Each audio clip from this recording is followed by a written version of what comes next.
Assalamualaikum warahmatullahi wabarakatuh. Kami dari kelompok 5 ingin menjelaskan topik meta-analisis sebagai materi yang akan kami bawakan. Sebelum kita lebih jauh membahas tentang meta-analisis, mari kita ketahui dulu apa sih konsep dari meta-analisis itu sendiri.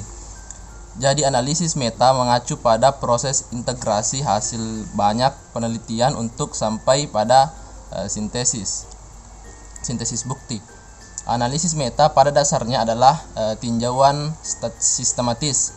Namun, selain ringkasan naratif yang dilakukan dalam tinjauan sistematis, dalam analisis meta, analisis juga mengumpulkan studi hasil secara numerik dan sampai pada perkiraan ringkasan.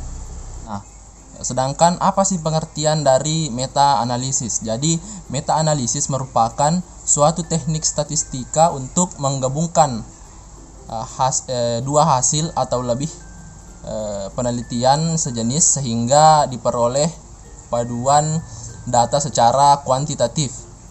Saat ini meta-analisis paling banyak digunakan untuk uji klinis. Hal ini dapat dimengerti karena uji klinis desainnya lebih baku dan memberikan bukti hubungan kausal yang paling kuat.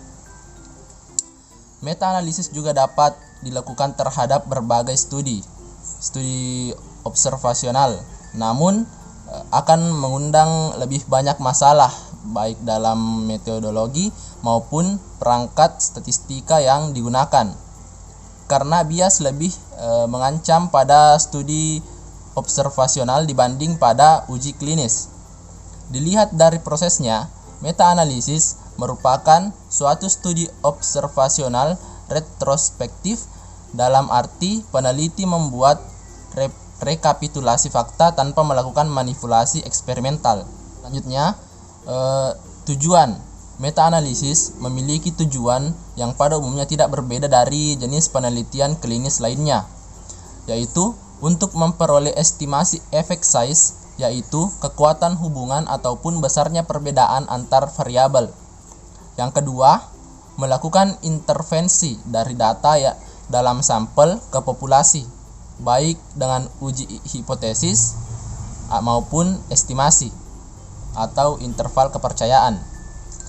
Yang ketiga adalah melakukan kontrol terhadap variabel yang potensial bersifat sebagai perancu atau confounding agar tidak mengganggu kemaknaan statistik dari hubungan atau perbedaan. Nah, selanjutnya bagaimana sih langkah-langkah dalam penyusunan meta-analisis? Nah, meta-analisis dapat dipandang sebagai suatu penelitian tersendiri, termasuk dalam desain studi observasional retrospektif. Bila subjek penelitian klinis adalah pasien dalam meta-analisis, subjek penelitiannya adalah hasil penelitian yang akan disertakan dalam meta-analisis. Sama halnya dengan penelitian lain. Peneliti pembuat meta-analisis harus membuat usulan penelitian yang rinci. Usulan penelitian meta-analisis itu mencakup dua hal, yaitu pendahuluan dan metodologi, yang dimana di pendahuluan terdiri dari latar belakang, yaitu pertanyaan yang jelas mengapa perlu dilakukan meta-analisis, dan yang kedua adalah pertanyaan penelitian. Selanjutnya adalah hipotesis yang akan diuji, dan terakhir adalah tujuan dan pemanfaatan dari penelitian itu sendiri. Nah, selanjutnya bagian kedua adalah metodologi.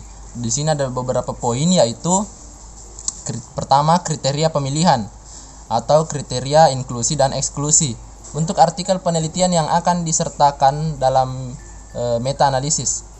Nah, ditentukan apakah akan disertakan hasil penelitian yang tidak dipublikasi. Nah, bagaimana cara menemukan hasil penelitian yang tidak dipublikasi tersebut? Nah, yang kedua adalah metode untuk menemukan atau menelusur penelitian dan siapa yang akan melakukan penelusuran pustaka. Selanjutnya adalah poin yang ketiga, yaitu kriteria yang jelas untuk penilaian kualitas artikel penelitian yang mencakup aspek desain, pelaksanaan, serta analisis. Nah, selanjutnya adalah klasifikasi dan kodifikasi unit penelitian untuk digabungkan. Selanjutnya adalah abstraksi kuantitatif hasil masing-masing dari penelitian. Yang keenam adalah rencana penggunaan model statistika yang sesuai untuk penggabungan hasil. Terus seterusnya adalah rencana interpretasi hasil dan rencana pelaporan hasil. Tidak ada baku universal dalam melakukan meta analisis. Nah, teknik abstraksi penentuan kualitas dan statistik yang digunakan untuk menentukan meta analisis terdapat bervariasi, yang antara lain bergantung pada jenis data dan substansi yang akan diselidiki. Nah, pertimbangan utama untuk menyertakan suatu studi dalam meta analisis adalah relevansi studi terhadap tujuan meta analisis. Nah, harus diingat bahwa laporan penelitian dapat merupakan suatu rangkaian atau laporan, maksudnya yang di dalamnya ada laporan pendahuluan dan laporan akhir. Kedua jenis laporan ini tidak boleh dimasukkan bersamaan, hanya boleh di akhir atau final report yang dapat disertakan. Pemilihan studi yang akan disertakan sama pentingnya dengan pemilihan metode statistika untuk menggabungkan hasilnya. Dalam melakukan meta-analisis dituntut keahlian dan metodologi maupun substansi. Karenanya pembuatan meta-analisis memerlukan kerjasama antara ahli klinik yang menguasai substansi dan ahli statistika yang menguasai teknik meta-analisis. Baiklah, selanjutnya yaitu bagian C, meta-analisis sebagai metode sistematik review kuantitatif. Nah, sebagaimana telah dijelaskan bahwa meta-analisis adalah teknik statistik untuk mengkombinasikan temuan dari beberapa hasil penelitian terdahulu. Meta-analisis yang merupakan pondasi atau tulang punggung dalam kedokteran berbasis fakta. Mengkombinasikan hasil penelitian kuantitatif secara statistik atau secara kuantitatif, maka langkah-langkah dalam melakukan meta-analisis adalah sama dengan langkah-langkah melakukan systematic review secara umum. Nah, langkah-langkah tersebut yaitu yang pertama, identifikasi pertanyaan penelitian atau pertanyaan penelitian meta-analisis. Nah, yang kedua yaitu mengembangkan protokol penelitian meta-analisis. Yang ketiga, menetapkan lokasi database hasil penelitian sebagai wilayah pencarian. Yang keempat yaitu seleksi hasil-hasil penelitian yang relevan. Yang kelima yaitu pilih hasil-hasil penelitian yang berkualitas. Yang keenam yaitu ekstraksi data dari studi individual. Yang ketujuh yaitu sintesis hasil-hasil penelitian dengan metode meta-analisis. Yang kedelapan yaitu penyajian hasil penelitian dalam laporan penelitian hasil meta-analisis. Langkah-langkah krusial dalam meta-analisis adalah pemilihan studi yang berkualitas. Karena apabila studi yang diikutkan dalam meta-analisis tidak berkualitas, maka tentunya hasil meta-analisis yang merupakan ukuran statistik dari kombinasi beberapa hasil penelitian akan tidak valid juga. Dari beberapa review para ahli membuktikan bahwa peneliti akan cenderung mempublikasikan hasil yang positif sebagaimana hipotesiskan sejak awal. Nah, dibanding publikasikan hasil yang berlawanan dengan hipotesis awal. Oleh karena itu, seleksi hasil penelitian yang berkualitas dan tidak mengandung bias merupakan kunci validitas hasil penelitian meta-analisis. Selanjutnya itu bagian D, kriteria pemilihan dan strategi penelusuran laporan penelitian. Yang pertama itu kriteria pemilihan. Studi yang akan disertakan dalam meta-analisis bergantung pada maksud meta-analisis. Karena itulah hipotesis studi meta-analisis amat membantu menentukan kriteria inklusi dan eksklusi yang harus digunakan sejak awal untuk identifikasi studi yang relevan. Peneliti harus menetapkan jenis dan rincian laporan penelitian yang akan akan ditetapkan. Untuk uji klinis misalnya perlu ditetapkan apakah hanya akan disertakan uji klinis dengan randomisasi beberapa jumlah subjek minimal yang dapat diterima. Nah, yang kedua itu strategi penelusuran laporan penelitian. Untuk penelusuran penelitian, bahan studi harus ditentukan kualifikasi penelusuran, misalnya petugas perpustakaan dan peneliti.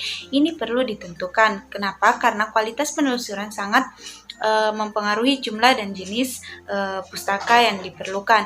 Nah, untuk menelusuri artikel yang telah dipublikasi atau database elektronik sangat bermanfaat. Namun, bila hanya cara ini yang digunakan, mungkin akan terlewatkan hasil studi lain yang lebih relevan. Oleh karena itu, biasanya disarankan untuk melengkapinya dengan pencarian manual, misalnya melalui indeks medikus, daftar pustaka, buku ajar, tinjauan pustaka, dan publikasi lain. Nah, untuk kepentingan ini harus juga dijelaskan spesifikasi database yang dipakai, strategi pencarian termasuk periode waktu yang disarankan dan kata kunci yang digunakan. Harus dijelaskan cara untuk memasukkan semua studi yang ada yang memenuhi kriteria termasuk kontrak dengan para penulis. Bagian penelitian kualitas artikel dengan menggabungkan hasil studi. Yang pertama itu penilaian kualitas artikel. Artikel yang telah terkumpul harus diteliti satu demi satu. Pada tahapan yang pertama harus dipastikan apakah semua sesuai dengan kriteria pemilihan yang telah diciptakan. Bila hasil penelusuran awal sangat banyak, penyaringan dapat dilakukan dengan cara penelitian abstrak masing-masing artikel. Nah, setelah dipastikan sesuai dengan kriteria, kemudian setiap laporan studi dinilai kualitasnya oleh peneliti. Pada umumnya, penilaian dilakukan oleh 2 orang penilai atau reviewer secara terpisah dengan menggunakan standar penilaian yang telah ditetapkan sebelumnya.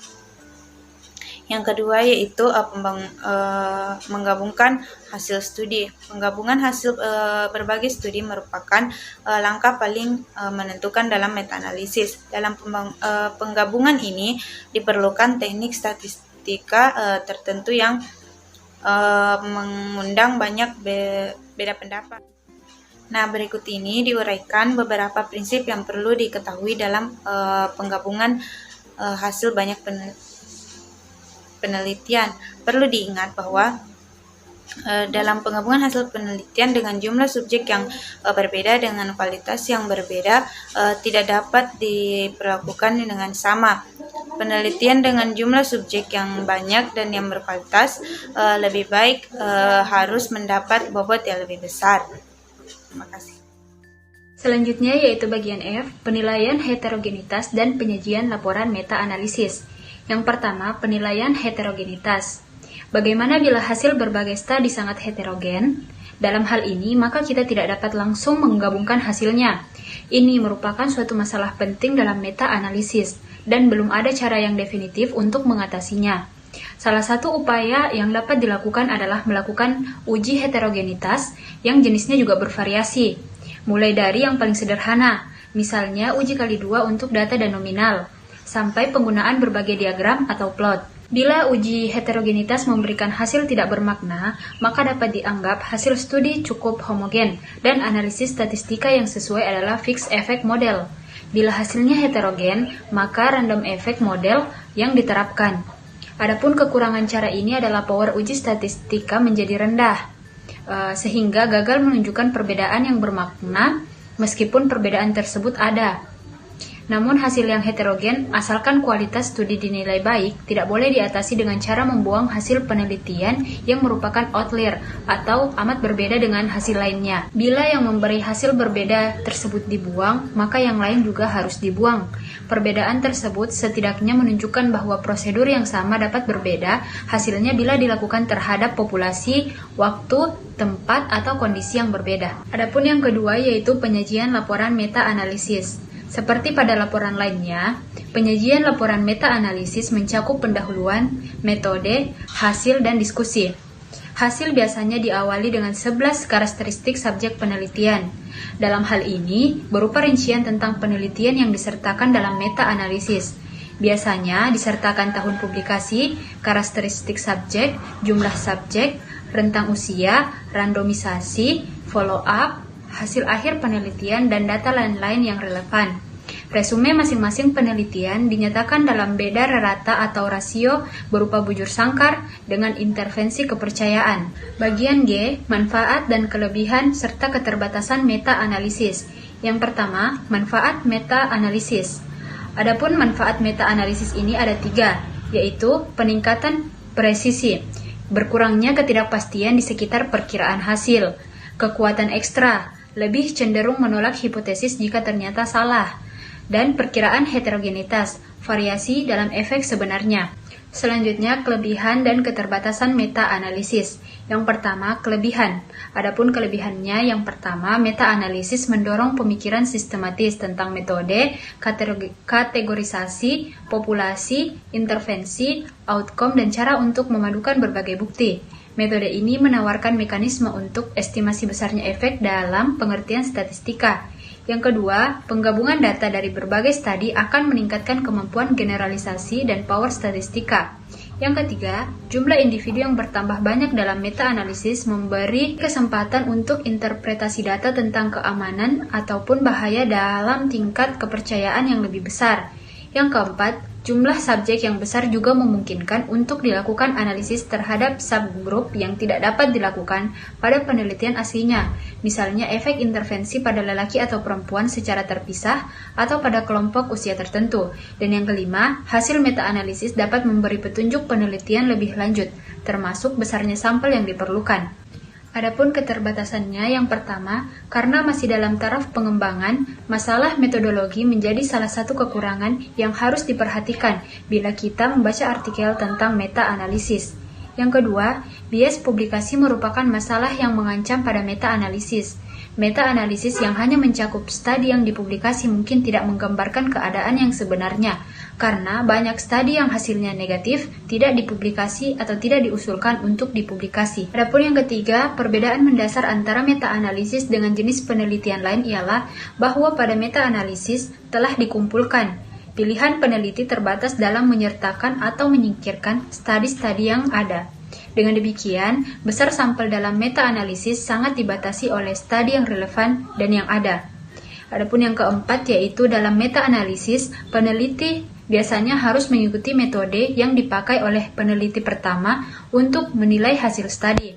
Keterbatasan meta-analisis lainnya adalah kelengkapan dan kualitas data yang tersedia, serta metode statistika yang dipakai dalam artikel asal.